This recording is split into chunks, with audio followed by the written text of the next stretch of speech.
Michael Williams sat in the back of his Mercedes, one hand loosely gripping his phone, the other resting against the leather armrest. Everything about him screamed control, the charcoal suit tailored to perfection, the Swiss watch glinting under the afternoon light, the way his driver moved through traffic with practiced efficiency. But his eyes told a different story. They were hollow.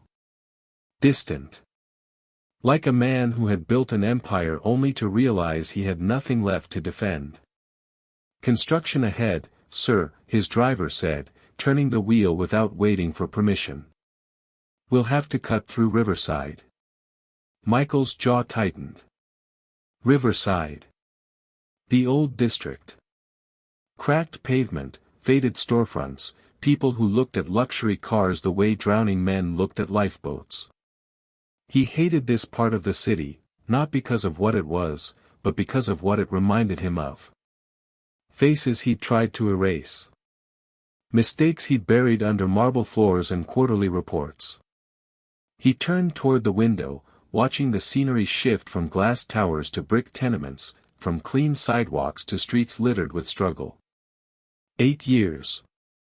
8 years since she'd vanished. No note. No explanation. Just an empty closet and a broken man left standing in the wreckage of what he thought was love. His mother's voice still echoed in his head, cold and certain, "She used you, Michael. Women like her always do." He'd believed it. Or maybe he'd needed to believe it, because the alternative, that he'd failed to protect her, that he'd been too weak to stand up for the woman he loved, was unbearable. So he'd turned his pain into power. Built his fortune higher. Worked longer. Felt less. And told himself it was enough. Traffic slowed to a crawl. Michael glanced out the window, bored, already reaching for his emails. And then he saw her. Michael didn't look up at first. Traffic in Riverside was always like this, chaotic, unpredictable, suffocating. He kept his eyes on his phone, scrolling through emails he didn't care about, approving budgets for projects that didn't matter. His driver tapped the steering wheel, impatient. Outside, the world moved in slow motion. A mother pulled her child close. A vendor shouted prices no one could afford. And on the corner, barely visible through the tinted glass, a figure. Kneeling. Michael's thumb hovered over his screen. Something about the shape. The way the person sat.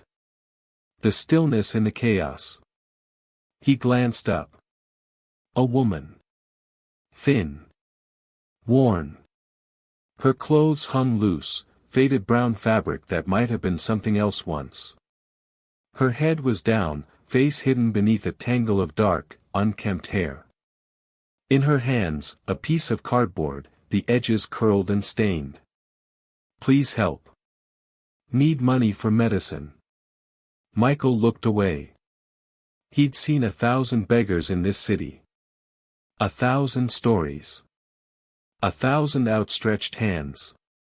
He'd learned long ago that compassion was a luxury he couldn't afford, not if he wanted to survive, not if he wanted to keep the walls around his heart intact.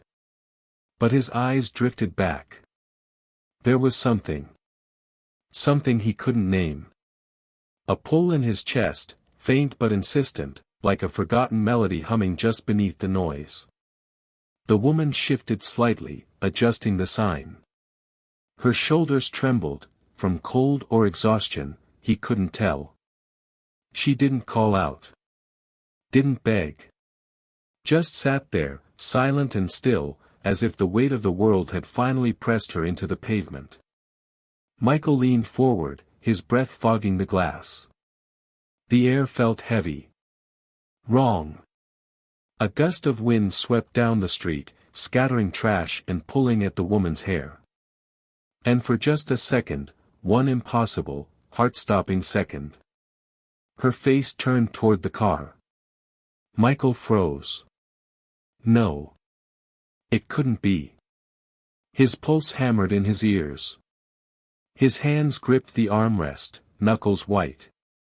The wind pulled harder, lifting the curtain of hair away from her face, and Michael saw her eyes, her cheekbones, the shape of her mouth. Clara. Michael's breath caught in his throat, trapped somewhere between disbelief and recognition. His mind scrambled for explanations, hallucinations, exhaustion, some cruel trick of light and memory. But her face. God, her face. Thinner now. Hollowed by years he knew nothing about. Lines etched around her eyes that hadn't been there before. But it was her. The curve of her jaw. The way she held herself, even broken. The woman he'd loved. The woman who'd destroyed him. Clara. 8 years collapsed into seconds. His hands trembled. His chest tightened until he couldn't breathe, couldn't think, couldn't do anything but stare at the impossible woman kneeling on the corner like a ghost made flesh. She looked away, pulling her hair back over her face, returning to her cardboard sign. She didn't see him. Didn't know he was there. And something inside Michael, something he thought had died the night she left, roared back to life. Stop the car. His voice came out raw, unfamiliar. The driver glanced in the rearview mirror. Sir. Stop the car. Michael's shout tore through the cabin, sharp and desperate. The Mercedes lurched to the curb. Michael didn't wait. Didn't think. His hand fumbled for the door handle, his movements clumsy with shock. The door swung open and he stumbled out onto the cracked pavement, his expensive shoes hitting the street like he was stepping into another world. The noise hit him, horns, voices, the grinding chaos of Riverside at rush hour. But he barely heard it. His eyes locked on Clara, 10 feet away, still kneeling, still holding that sign. He moved toward her. His legs felt foreign. His heart pounded so hard he thought it might break through his ribs. Every step brought him closer to the woman who'd haunted him for 8 years, the woman he'd cursed and mourned and tried desperately to forget. She still didn't look up. Michael stopped directly in front of her, his shadow falling across her hunched form. His mouth opened. Closed. No words came. And then, finally, broken and hoarse. Clara. Her whole body went rigid. The sign slipped from her hands, clattering to the pavement. Slowly, so slowly it hurt to watch, she raised her head. Their eyes met. And Michael saw everything, shock, fear, shame, and something else. Something that looked like relief. Or maybe despair. 8 years of silence pressed down between them, heavy and suffocating. The street noise faded to a distant hum. The world narrowed to just this, Michael standing, Clara kneeling, and the impossible chasm of everything left unsaid. She stared up at him, her eyes wide with something that looked like terror. Her lips parted but no sound came. Her hands, dirty and trembling, clutched at the fabric of her worn dress. Michael couldn't move. Couldn't breathe. His mind was a war zone, rage battling shock, hurt colliding with confusion. He'd imagined this moment 1,000 times. Rehearsed the words he'd say if he ever saw her again. Cruel words. Cold words. Words designed to wound the way she'd wounded him. But standing here now, looking down at her broken form, every planned speech evaporated. Clara, he said again, softer this time. The sound of her name, spoken in his voice after so long, seemed to shatter something inside her. Her face crumpled. A tear slipped down her cheek, cutting a clean line through the grime. Then another. And another. She didn't make a sound. Didn't sob or gasp. Just silent tears streaming down her face like a dam finally breaking after years of holding back floodwaters. Michael's chest constricted. He wanted to yell. To demand answers. To ask her how she could do it, how she could leave him in the middle of the night without a word, without a reason, without even the courtesy of a goodbye. But the words wouldn't come. Because the woman in front of him wasn't the Clara he remembered.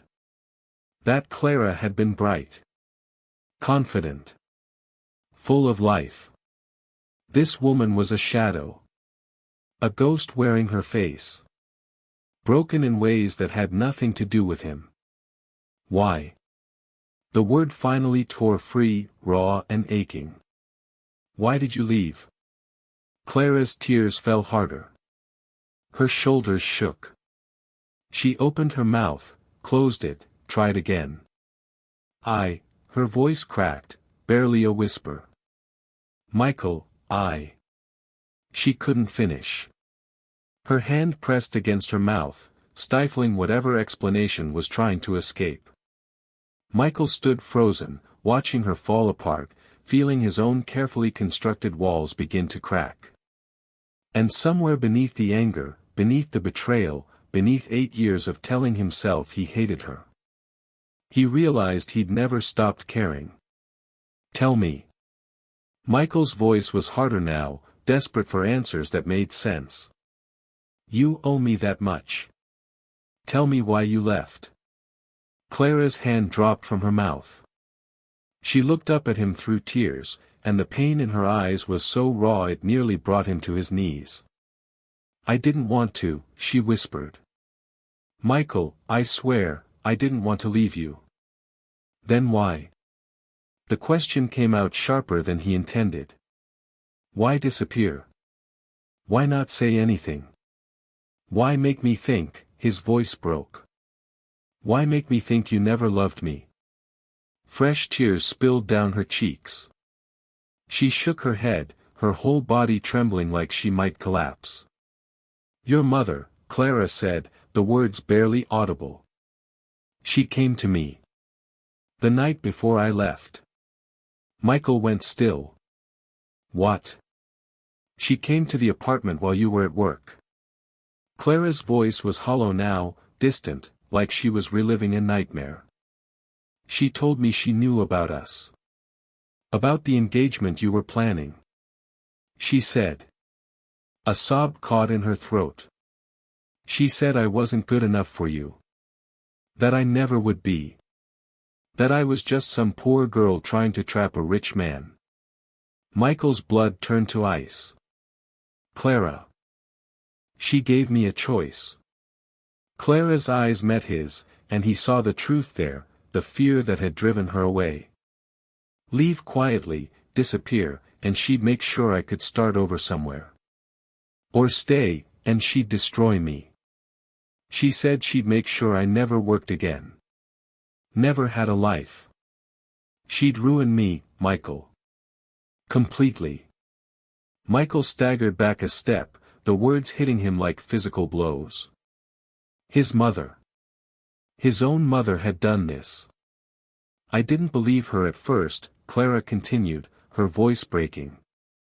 But then she showed me what she could do. She made calls right in front of me. Got me fired from my job with one phone call. Got my landlord to threaten eviction with another. All in 10 minutes. And then she looked at me and said, this is just the beginning. Michael's hands clenched into fists. Rage, white-hot and blinding, surged through him. Why didn't you tell me? He demanded. Why didn't you come to me? Clara's face crumpled with fresh anguish. Because I loved you, she whispered. And I knew if I told you, you'd fight her. And she'd destroy us both. Michael's world was spinning, fracturing at the edges. Everything he believed for 8 years, every bitter thought, every moment of self-righteous anger, had been a lie. Not Clara's lie. His mother's. I should have protected you, he said, his voice thick with guilt. I should have, God, Clara, I'm so sorry. He reached for his wallet, pulling it out with shaking hands. Let me help you now. Please. Let me fix this. I have money, I can. No. Clara's voice was firm despite the tears still streaming down her face. She shook her head, backing away slightly. I don't want your money, Michael. I didn't come looking for you. I didn't. Then why are you here? He interrupted, gesturing at the cardboard sign at her feet, at the corner where she'd been kneeling. Why are you begging if you don't need help? Clara's face twisted with fresh anguish. Her hands pressed against her stomach like she was trying to hold herself together. I'm not begging for me, she whispered. Michael froze. Something in her tone, something desperate and maternal, sent a chill down his spine. Then who? He asked quietly. Clara looked up at him, and in her eyes he saw a depth of pain that went beyond what his mother had done, beyond their broken relationship, beyond everything he thought he understood. My son, she said, her voice breaking on the words. I'm begging for my son. The street noise roared back into Michael's awareness, car horns, voices, the city grinding forward, but it all sounded distant, muffled, like he was underwater. Your son. Clara nodded, tears spilling faster now. He's sick, Michael. He's so sick. Acute anemia. He needs medicine, treatment, and I can't afford it. I've tried everything. Every job, every loan, her voice shattered. I'm out of options. So I'm here. On this corner. Begging strangers for money to keep him alive. Michael's heart hammered against his ribs. Questions flooded his mind, but one rose above all the others, impossible and terrifying and suddenly, urgently necessary. How old is he? Clara met his eyes. And in that moment, before she even spoke, Michael knew. 8, she whispered. He just turned 8. The ground seemed to fall away beneath him. 8 years. 8 years since she'd left. Clara, Michael breathed, his voice barely holding together. Is he? Yes. Her answer was immediate, definitive. He's yours. The revelation hit Michael like a physical blow, stealing the air from his lungs. A son. He had a son.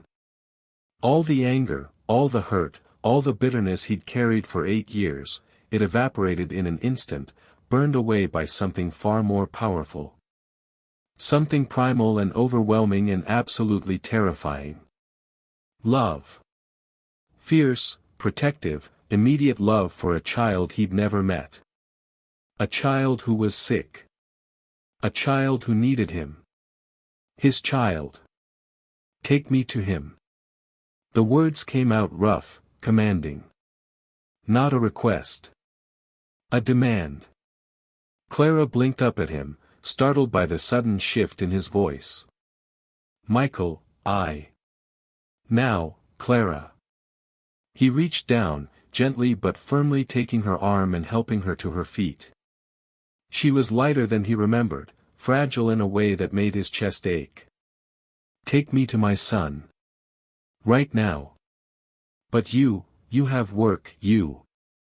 Michael pulled out his phone, already scrolling to his assistant's number. His hands were shaking but his voice was steel. Sarah, he said when she answered. Cancel my meeting. Sir, you have the board presentation in 20 minutes. They flew in from. I don't care. Michael's tone left no room for argument.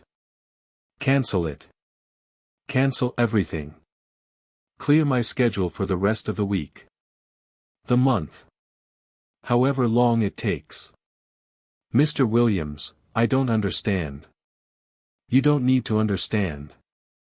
He looked at Clara, at the disbelief and hope warring on her face. Just do it. He ended the call and shoved the phone back in his pocket. "Where is he?" Michael asked, his eyes locked on Clara's. "Where's Daniel?" Hearing the name, his son's name, sent another shock through his system. Daniel. He had a son named Daniel. "Riverside," Clara said quietly, her voice trembling. "We live in Riverside." "But Michael, you need to know, he's very sick." "The apartment, it's not." "I don't care about the apartment." Michael turned toward his car, keeping his hand on Clara's arm to steady her. "I don't care about anything except seeing him. Let's go." His driver stood by the Mercedes, eyes wide with confusion at the scene unfolding. "Get in," Michael said to Clara, opening the back door. She hesitated, looking at the luxury car like it belonged to another world. Which, he supposed, it did. "Please," he added, softer now. "Let me meet my son." Clara's resistance crumbled. She climbed into the car, and Michael followed, his heart pounding with purpose. The Mercedes moved through Riverside like a ghost, sleek and out of place among the crumbling buildings and potholed streets. Michael sat beside Clara, his mind racing faster than the car. "Tell me about him," he said quietly. "Tell me about Daniel." Clara's hands twisted in her lap, fingers picking at the frayed edges of her dress.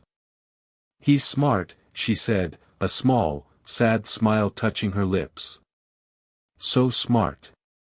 He loves books, astronomy, anything about space. He wants to be an astronaut when he grows up." Her voice caught. "If he grows up." Michael's jaw clenched. "He will." "What exactly is wrong with him?" "Acute anemia." Clara's voice dropped to a whisper. "His body doesn't produce enough red blood cells. He's tired all the time. Pale. He bruises so easily. Some days he can barely stand." "What does he need?" "Medicine. Injections. Regular treatments." She closed her eyes, and Michael saw the weight of impossible choices etched across her face. "It costs $2,000 a month. I've been working 3 jobs, but it's not enough. The clinic won't treat him without payment, and I can't. I tried borrowing, I tried everything, but... 2,000. Michael's voice was sharp with disbelief. Not because it was too much, but because it was so little. So absurdly, criminally little compared to what he spent on watches and cars and things that meant nothing. His son was dying over $2,000 a month. "Clara." He turned to face her fully, his voice steady and absolute. "I'm going to fix everything." "Michael, you don't have to." "Yes, I do." He cut her off gently but firmly. "He's my son. You should never have had to do this alone. You should never have been on that corner. This ends now." Tears welled in Clara's eyes again, but this time they looked different. Like hope mixed with disbelief. The car slowed, pulling up to a building that looked ready to collapse. Peeling paint, broken windows, fire escapes rusted through. Michael's chest tightened at the thought of his son living here. "This is it," Clara said quietly, almost apologetically. Michael looked at the building, then at her. "Not for long," he said. He stepped out of the car into the failing light of late afternoon, his expensive shoes crunching on broken glass. The building loomed above him, a monument to everything he'd failed to protect. But that was about to change. "Show me," he said, offering Clara his hand. She took it, and together they walked toward the entrance. Toward his son. The apartment door creaked open, revealing a single room barely large enough to turn around in. Peeling wallpaper. A hot plate in the corner. One small window with a cracked pane that let in more cold than light. And in the center, on a mattress that had seen better decades, lay a small boy. Michael's breath stopped. Daniel. The child was impossibly thin, his skin pale as paper. Dark circles shadowed his eyes. A threadbare blanket covered his frail body, and even from the doorway, Michael could see him shaking, whether from cold or illness, he couldn't tell. But it was his face that broke Michael's heart. Clara's eyes. His own nose. A combination of them both, fragile and beautiful and dying. Daniel, Clara said softly, crossing to the mattress and kneeling beside him. Baby, someone's here to see you. The boy's eyes fluttered open. They were dull with exhaustion, but when they focused on Michael standing in the doorway, something flickered there. Recognition, maybe. Or just curiosity. Who? Daniel's voice was barely a whisper, weak and strained. Clara looked up at Michael, tears streaming down her face. Then she looked back at her son, their son, and said the words that shattered what was left of Michael's composure. This is your dad, sweetheart. Daniel's eyes widened. He tried to sit up but didn't have the strength. His gaze locked onto Michael with an intensity that didn't belong in a child so sick. My dad. The words came out as a question, trembling with hope and disbelief. Michael couldn't speak. Couldn't move. His vision blurred as tears filled his eyes. He crossed the room in 3 strides and dropped to his knees beside the mattress. Up close, Daniel looked even more fragile, bones pressing against skin, lips cracked and pale, hands that trembled even at rest. But he was beautiful. Perfect. His. Yes, Michael managed, his voice breaking completely. I'm your dad. Daniel smiled, a weak, tired smile that somehow held the sun. I knew you'd come, the boy whispered. Mom said you would. Someday. A sob tore from Michael's chest. He reached out with shaking hands and carefully, so carefully, pulled Daniel into his arms. The boy weighed almost nothing, all fragile bones and shallow breaths. I'm here now, Michael whispered against his son's hair, tears falling freely. I'm here, and I'm never leaving. I promise. Daniel's small arms wrapped around his neck, weak but trusting. Dad, he breathed. And Michael wept. Michael pulled back just enough to look into Daniel's eyes, his son's eyes, and made a decision that required no thought at all. We're going to the hospital, he said firmly. Right now. Clara started to protest. Michael, I don't have insurance, they won't. They will. He was already gathering Daniel in his arms, blanket and all, lifting him with a gentleness that belied the urgency coursing through his veins. The boy weighed nothing. Far too little for an 8-year-old. Clara, get whatever you need. We're leaving now. Daniel's head rested against Michael's chest, his breathing shallow and labored. Michael could feel every rib, every fragile bone. Rage and love warred inside him, rage at his mother, at himself, at the world that had let this happen, and love so fierce it physically hurt. He moved quickly through the door and down the stairs, Clara rushing behind him. His driver's eyes went wide when he saw the child in Michael's arms. St. Mary's Medical Center, Michael commanded, sliding into the back seat with Daniel still cradled against him. Fast. Don't stop for anything. The Mercedes roared to life. Michael looked down at his son, who was watching him with those tired, trusting eyes. He smoothed the boy's hair back, his hand shaking. You're going to be okay, he whispered. I promise you, Daniel. You're going to be okay. The car wove through traffic with practiced efficiency, but every second felt like an eternity. Daniel's breathing grew more labored. His skin looked translucent in the fading light.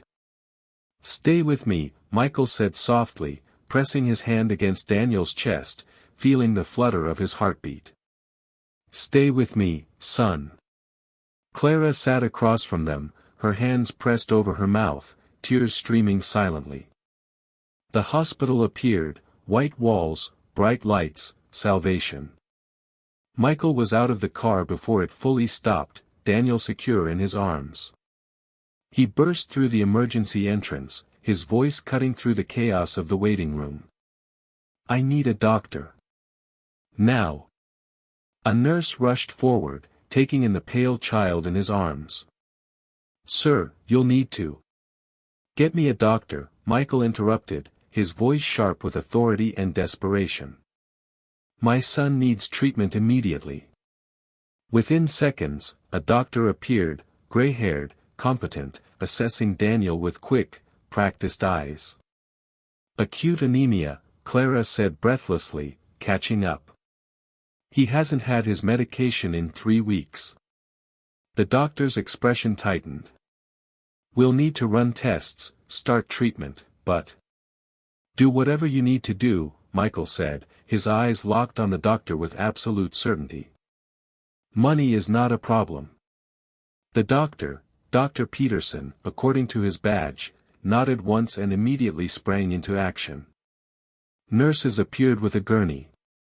Daniel was transferred from Michael's arms with careful efficiency, and suddenly they were moving, rushing through sterile hallways under fluorescent lights. Michael stayed close, his hand never leaving Daniel's small one. They wheeled him into a private room, the best the hospital had. Tests were ordered. IVs inserted. Daniel whimpered once, and Michael felt it like a knife to his chest. "You're doing great, buddy," he whispered, squeezing his son's hand. "So brave." Hours blurred together. Blood draws. Medication. Monitoring. Michael refused to leave Daniel's side, even when the nurses suggested he wait outside. Clara sat in the corner, her eyes never leaving their son, exhaustion and relief warring on her face. Finally, as night settled over the city, Dr. Peterson returned with results. "The anemia is severe," he said, "but treatable. With the right medication and regular monitoring, he should make a full recovery." The words hit Michael like a wave of relief so intense he nearly staggered. "Thank you," he managed. "Whatever he needs. Whatever it costs." Dr. Peterson nodded. "We'll keep him for a few days, get him stabilized. But he's going to be fine, Mr. Williams."